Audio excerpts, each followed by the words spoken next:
Hello everybody, my name is Rome Tahoe and welcome to my channel. Today we are tackling what I believe to be the untold story of Getting Over It by Bennett Foddy. Now, most of you know this game. It's the game that makes you want to just put your fist through your fucking computer screen because of how frustrating that game can be. But when I played through it, don't get me wrong, I was pissed. Some things upset me. But I didn't just see like a game for you to rage at. I saw a story within it, and that was a story about life and healing and climbing the mountains that we all have within our lives.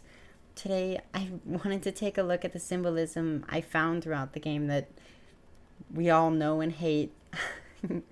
I, so, like the big English nerd I am, I wrote a thesis statement on it, and I wanted to talk about all the things that I've noticed. And while this isn't an essay or anything, I just wanted to explore the symbolism that I've noticed within the game.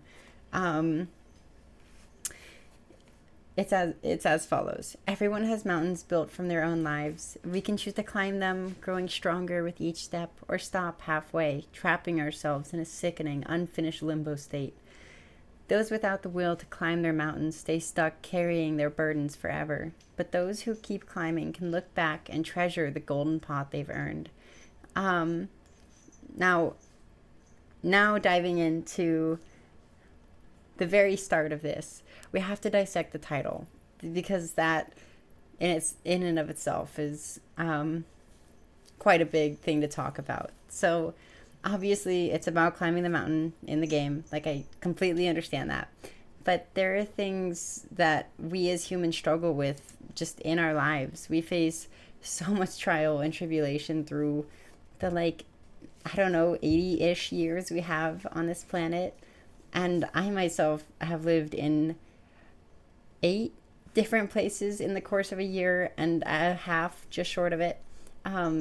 And in my short adult life, I have struggled with a lot. And all of that really stems from like the 2 umbrellas of depression and anxiety. That's where a lot of my difficulties come from. At this point, I can like look back on all of that and see all that I've worked towards and worked through. And I realized that I just needed to let a lot of it go. Old grudges, bad feelings, insecurities, questions, fears. In short, as goofy as it sounds, I just needed to get over it. And this is something so many people struggle with. It is just getting over their past, because sometimes it's really not that easy. But I think getting over it dives into the idea that maybe it's not about getting over the bad, but getting over the fact that it was all bad. Dr. Hal Trory states in a blog that he made to Psychology Today, it is okay to let your memories of the past and your emotional experience shift. When you have a more positive emotional experience in the present, you will probably realize that you actually have some positive memories of the past, and at least the bad ones won't have such a hold on you. Bad memories stick, and they cling to us like leeches. They can drag us back into our depression whenever they resurface, and it sucks. But here's the thing. We don't just carry the bad. There's good in there too, and we need to remember that.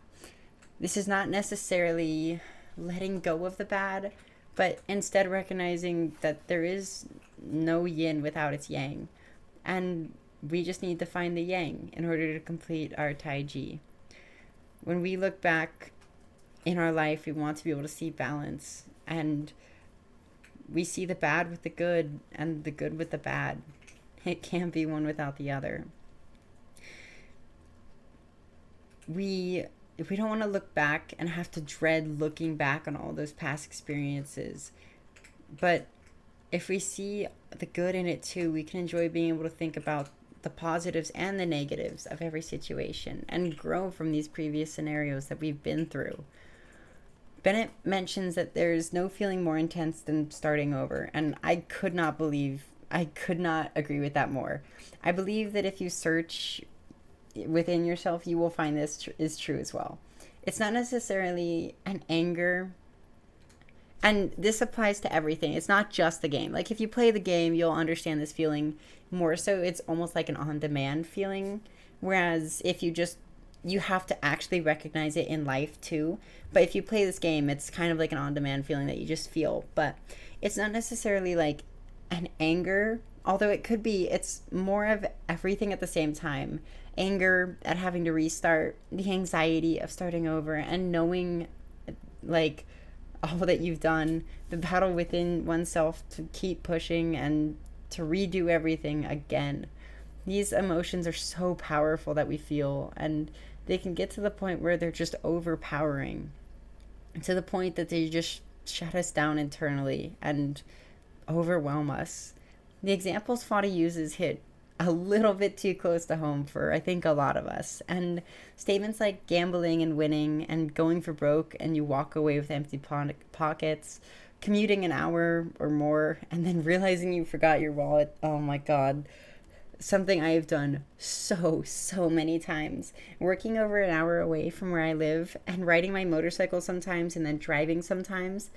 Like, sometimes I leave stuff in my motorcycle pants and sometimes I leave stuff in my car. And of course, I'll take the next one the next day and forget it's in there. I have forgotten my wallet, my shirt, my hat, all the stuff I use for my job. I just forget most of the time. And then I have to go all the way back home. It's miserable. An example that Foddy uses and explains that he struggled with was deleting one's homework the night before it was due and then having to redo all of it. And I think that feeling that he discusses is one that you can't take on life without experiencing hundreds or thousands and possibly even millions of times. Starting something for the first time tends to have like a slight allure to it, that like unknown, like a siren song, and you gravitate towards it even if you don't want to, because new things are hard. But as humans, we're naturally curious, and it pushes us to eventually try new things, testing our limits and doing things that we haven't actually done before. Starting over is nothing like starting up.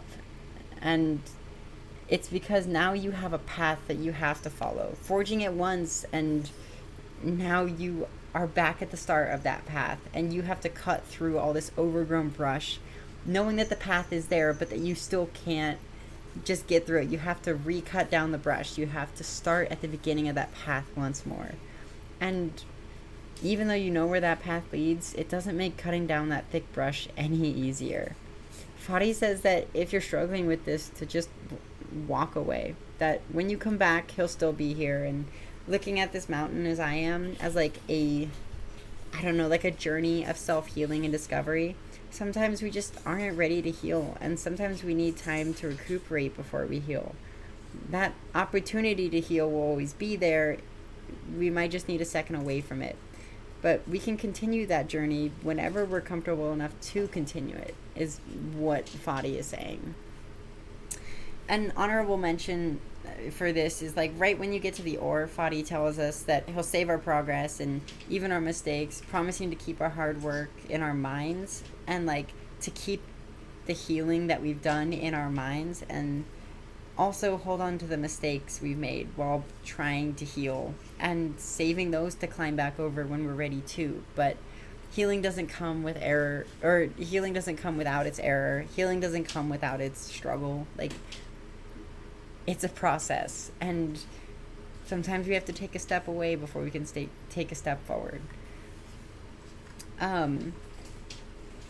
Our narrator then divulges how he came up with the idea for the game. And before I go farther here, I want to mention that I think there's a separation between Foddy and also the narrator.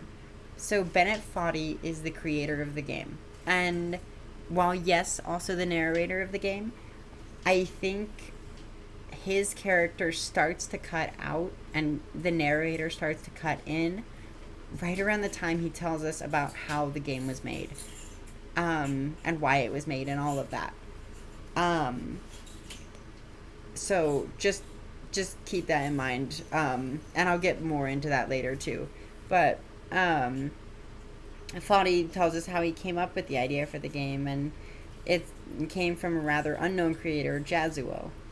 And while this section more tackles the process of making the game, here's one sentence that I really wanted to bring up, and it's that Foddy states, no amount of forward progress is guaranteed. Some cliffs are too sheer or too slippery, and the player is constantly, unremittingly in danger of falling and losing everything. Just as in our self healing process, there are mistakes, and life goes on around us as we heal. It can still cut like the sharpest knife, undoing some, if not all, of our healing. We are the most fragile species in the world, not just physically, but mentally. And life can crumple us up like we're nothing more than a piece of paper. And no matter how many times that paper is crumpled, it can still be uncrumpled. And that doesn't mean that the wrinkles are gone, though. They still remain. But they fade as the paper is straightened out. And there are ways to make the paper look good as new, despite still seeing those outlines of previous crumpling. I really want to introduce you to like the who we believe is the protagonist of the story, and that's Diogenes. I know there had to be more to that name. Like, it seemed too Greek or like too like olden time or too like philosopher like. I don't know. It just spoke to me like it was a philosopher name, and I just like I that has to mean something. I have to know. And this is actually where I got the idea to like actually dive into this, because I'm like, Diogenes. That sounds like. Anyway, ADHD. Get back to it. Hold on. So I knew there had to be more. So I found him to be a famed Greek philosopher, known mostly as one of the main founders of cynicism. Cynicism is like the inclination to feel like humans are bad by nature, and that all humans are distrustful and are just motivated by nothing but their own self-interest. And now that's modern cynicism. But like when it was first introduced, it was mainly about self-sufficiency and like doing things on your own and not needing all the luxury and family and friends and just being by yourself. And he was a harsh, brutal man, despite his seemingly positive goal of like bringing philosophy to everyone's life, enlightening those around him to spread wisdom and grow the minds of everyone. But when Diogenes passed on, a bronze statue was erected in his honor, with this at the base of it. Even bronze is aged by time, but not all that ages, Diogenes, will destroy your fame, since you alone showed mortals the rule of self-sufficiency, the easiest path through life. We will come back to this because, like, it's powerful. Like, I think it, I don't know. I don't know how to describe it. I feel like it's very strong. It was written by Diogenes' followers, and it's a very powerful statement, especially for cynics, but not cynics, like cynical people. But I think we will see our protagonist like grow out of this like idea, or kind of like break down this bronze statue and like move away from it. But we'll get into that later. I promise. We'll piece together Diogenes in a second. First, I just want to handle like the things our narrator says throughout the story. And I think this is kind of where he becomes our narrator instead of being Bennett Foddy. I think we'll see more similarities from here on out from like the protagonist and the voice, and like the voice of the narrator. But I'd like to bring up like what the narrator says about the orange, and this is kind of where I think it starts, like him being a narrator and not Bennett Foddy. He says, an orange is a sweet, juicy fruit, locked inside a bitter peel. But that's not how I feel about a challenge. I only want the bitterness. It's coffee. It's grapefruit. It's licorice. And this is a view that a cynic would hold, not craving luxury or reward. Our narrator cherishes the value of the raw, like, bitter and natural experiences because they're honest, and they train him to need little. They like his goal of being a self-sufficient person, just not really cherishing anything, just being just being, I think. Um, next, our next step in the once we climb up that hill a little bit more, we get up to, I think, around the church, and the narrator explains that he's starting to feel closer to us, but I don't think he's talking to us. I think he's talking to Diogenes. I think he's talking to his climber. And he mentioned that we've endured so much and that he appreciates us going so far with him. But I really don't think it's directed at us as the player, because to be entirely honest, I think most players don't give a fuck what he says. Like, they're just kind of like, shut up, I'm gonna finish this game, I'm gonna get the fastest time, whatever. So I feel at this point he has a cynical view of the player, and he knows the player's there, but he doesn't care for the player. But I think he does seek solace in the protagonist, because the protagonist is also a cynical person. And we'll get into that later. I promise I will dissect Diogenes, but I think that he cares more about Diogenes than the player. But that care is like the very start of what I'll get into later too. I promise it'll all make sense in the very end. But yeah, I just wanted to mention that everything will make sense. I promise. But I think the person who is actually listening to him is Diogenes, and Diogenes can hear the narrator, maybe as a voice of a past friend, or maybe just a voice in his head, or something like that. I think all of this is kind of like further proved by giving the player the option of the snake, claiming that we have the same taste as the narrator and that we don't actually want to beat the game, we just want to struggle. And I really don't believe this is meant for us, as I don't really know many people who just enjoy that struggle enough to just give up right at the very end and just jump off a cliff and just say, okay, fuck it, we're going back to the start. I can't think of people who necessarily enjoy that as much as, like, they might enjoy the challenge, but they still want the reward of completing it. This is wanting the challenge just to want the challenge. And obviously cynical people, yes, would also want that, but like, just people who don't follow those cynical viewpoints wouldn't want to do that. I think more so the people who do follow it are more following that idea of curiosity killed the cat. I feel like anybody who rides that snake doesn't really know where the snake goes, or they mess up and accidentally ride the snake or something. But I feel like the curiosity killed the cat thing is kind of like a different subject for a different day. But I don't think we as the player seek to taste defeat. Like the line that the narrator says, like, an obdurate mission to taste defeat, I don't think we seek that as the player. I think it's a byproduct of playing a difficult game, yes, but we're still looking for that goal at the very end. We're still looking to complete the game.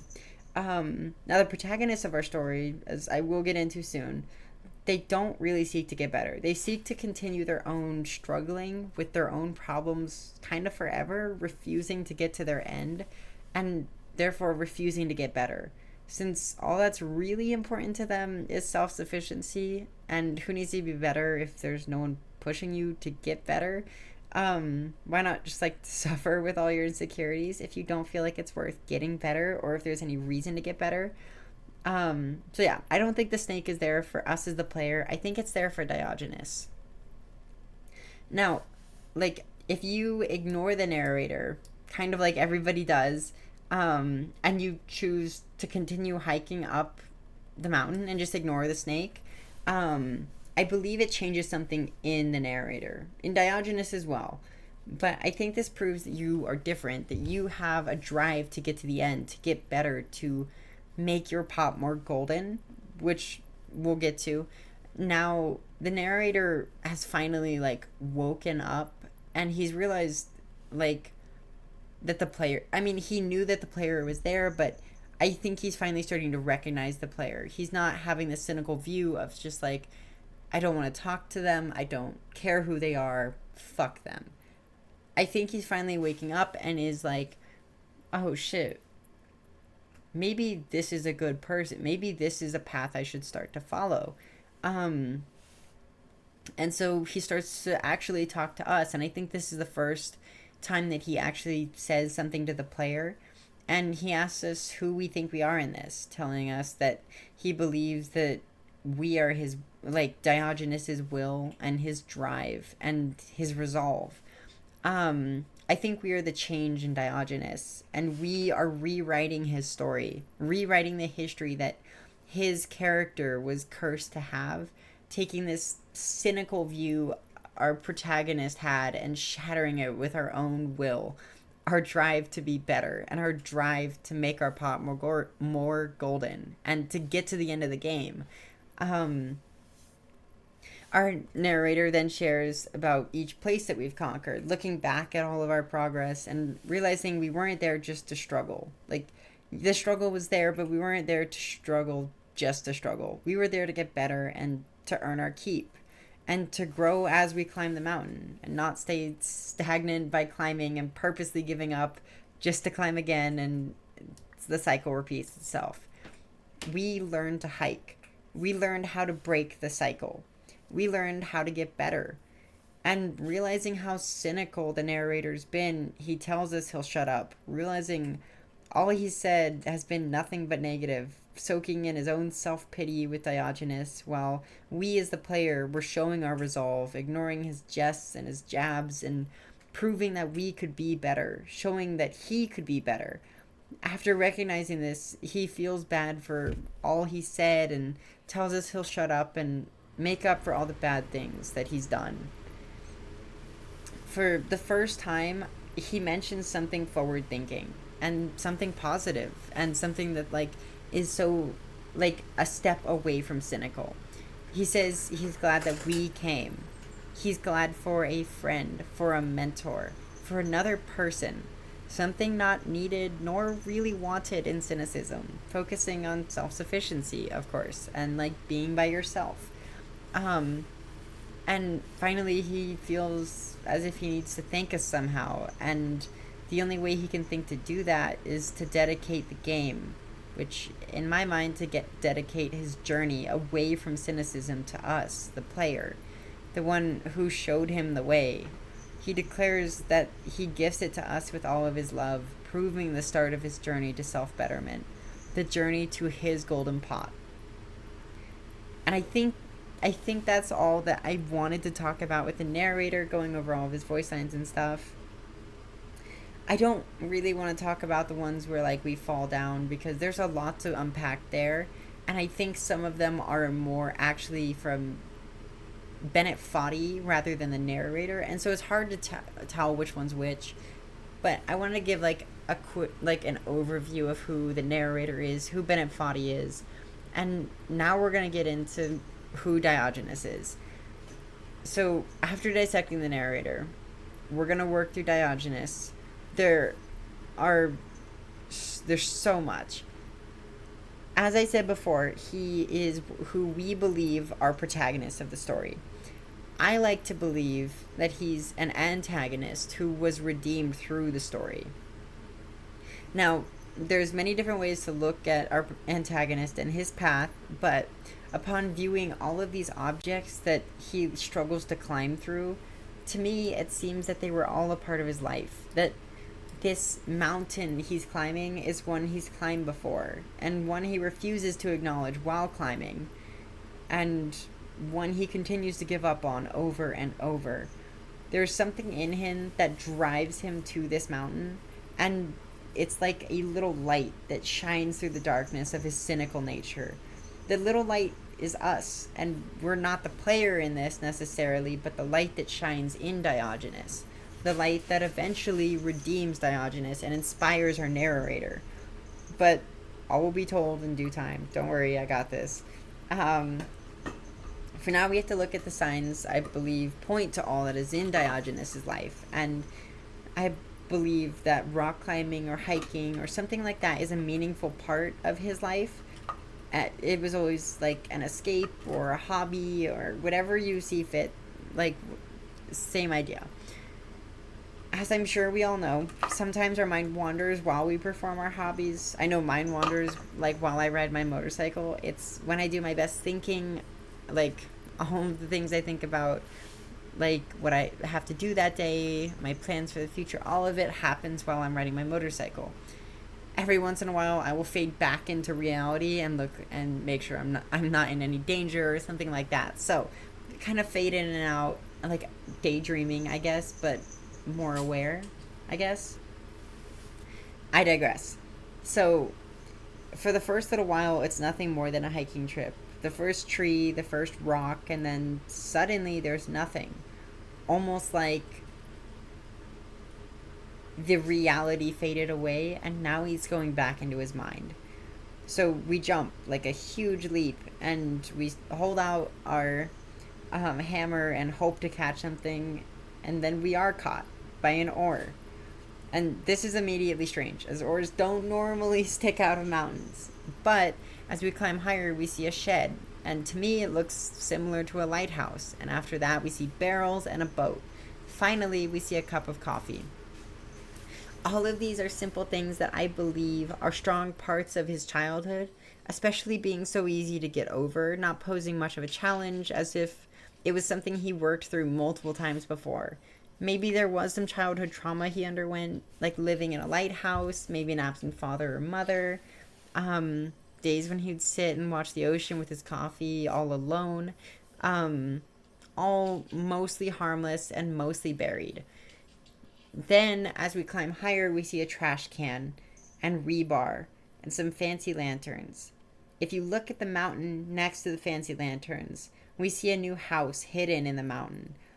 He moved. He was moved from almost no interactions at the lighthouse near the beach all the way to the city. The hustle and bustle of an urban area, a huge change, a hard part of his life that, due to the like increasing difficulty that we see in the game, like trying to climb up harder things, it was hard for him. It was a lot for him. And a part many of us struggle with on our first playthrough is the lanterns, the lights, and I think that's referencing the new house. And because we are inside Diogenes, we are that light in him, we're experiencing his trauma and reliving his life, his difficulties. And after that, after we get through all of that and climb above it, it seems as if Diogenes got a job working in construction, moving up the building, viewing his new place across the long metal pole. I believe this is where he met his wife, in this little apartment with the grill and the hot tub. And after getting married and having a child together, they moved into a bigger house. And this house is pictured under the umbrella and the slides, like where you'll also see his wife. If you look far enough to the bottom left corner and you're standing next to the umbrella and you look down in the bottom left, you'll see his wife on a bed. You'll also see the new grill, and I think that shows like an evolution through his life. If you climb up this route and you don't do the skip, you'll see their kid playing on the play sets that they either bought or built for him, whatever. If you continue on, you'll see moving boxes again, possibly a transition to a bigger house, and a huge incoming change. Maybe looking to grow the family by one more. And with their fancy new house, with the security cameras that you climb up, they need to furnish it, shown by all the different options they went through. But I don't believe this was so much as shopping as it was more so a way of masking the amount of arguments they began to have when entering the new house. The strife, the difficulty, and I think it's that chaos that we see and this like crushing weight as we try to traverse through this tiny little area. I think that's what he was struggling with. And I think it was our antagonist being a cynical person, negative about everything, growing more and more distant, arguing more and more with his wife, and that space getting tighter and tighter. And then we get to the end of it, and at the very end, it's an orange. And again, he doesn't want that orange's sweetness. He's not ready to work through this with his wife so that they can go back to being a happy couple. He hasn't grown enough, and the light that we are also hasn't grown enough within our antagonist. So we shove the orange away. We throw it off the table, off the cliff, as he does with his fragile relationship. So they take a break. And so I think this is where he comes back to reality just a little bit, and he's climbing up this last hill, and I think it's because he's focusing on how hurtful this was, and he's really internalizing how much pain he went through with having to take a break with his wife, with this love of his life and this super important person to him. And so after we climb that, we get to the very top, and it grows dark. It grows really, really dark, and the lights turn off in their relationship, ending the connection between the two of them. We then climb over a mountain lion, which I think is signifying that he is once again alone, as they don't travel in herds or packs or whatever you want to call it. I don't remember what they're called, but and they travel alone, like just solitary animals. I think we then see the thumbs up as, and this is really stretching it, but I think we see the thumbs up as a hitchhiking, like he has nothing again and he has to start over. And so I think that's probably what the thumb represents. But when you climb up even higher, you get to the top of the church, and the church is dark and solemn and solemn is the word I was looking for. But then you see these bats fly out, and I think this is signifying that something once so beautiful and so great, that holding his wife's hand in marriage, is now an empty, dark place and a sad reminder of what he once had. After this, I think he gets to a place where he builds his new house. It's quaint, it's nice, but it's small, and it's still dark as it was before. Ever closer to the mountains, and really finding the only solace he can in climbing. He picked up smithing, sewing, carpentry to grow even closer to that self-sufficiency celebrated in cynicism. And representing this is the new house that he built with that hammer, the violet hat, and the anvil. Due to the hat's color, I do truly believe that his wife's name is Violet, because he never forgets her and how much of a role she had in his life and how important she was to him, and no matter how much he wishes he could forget it. I think that when learning to sew and when making this hat, he makes it purple like her name, Violet. And I believe once you get past this and up the mountain, off the anvil, up near the phone booth, I think this is the start of his redemption. I think this is where he calls Violet and apologizes to her and asks her for a second chance, to meet where they met for their first date, to have one more shot, believing that he could change her, or change for her, knowing that he could be a better person for her and for himself too. And finally, our light, us, we grow inside our antagonist, and we're driving him, pushing him to be better. And he makes some of the most incredible leaps yet, showing a change, a transformation, like never getting this high up his own mountain before. And after we get over those really dangerous, like tough jumps on the little snowballs, we get to, I think, the final battle with his cynicism. The snake. I think the snake is the voice in the back of his head, poisoning him with its apple, telling him it isn't enough, that there's just this huge last hill that he has to climb, and it's just not worth it, to give it all up and just go back to the start, go back to his house, his solitary living, all of it.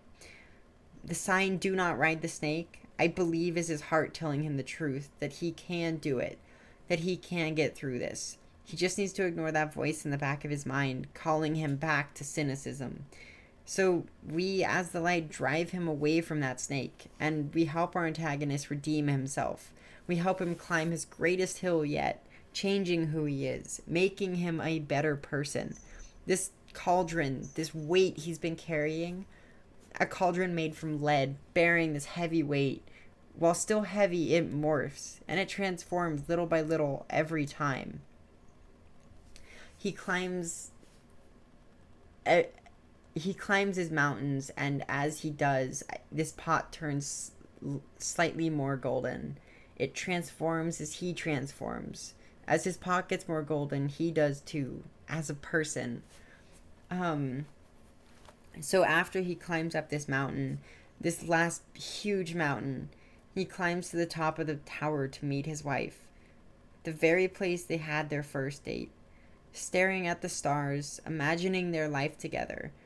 And now, after climbing that tower, Diogenes is in the stars. As everything goes gold around him, he becomes a better person.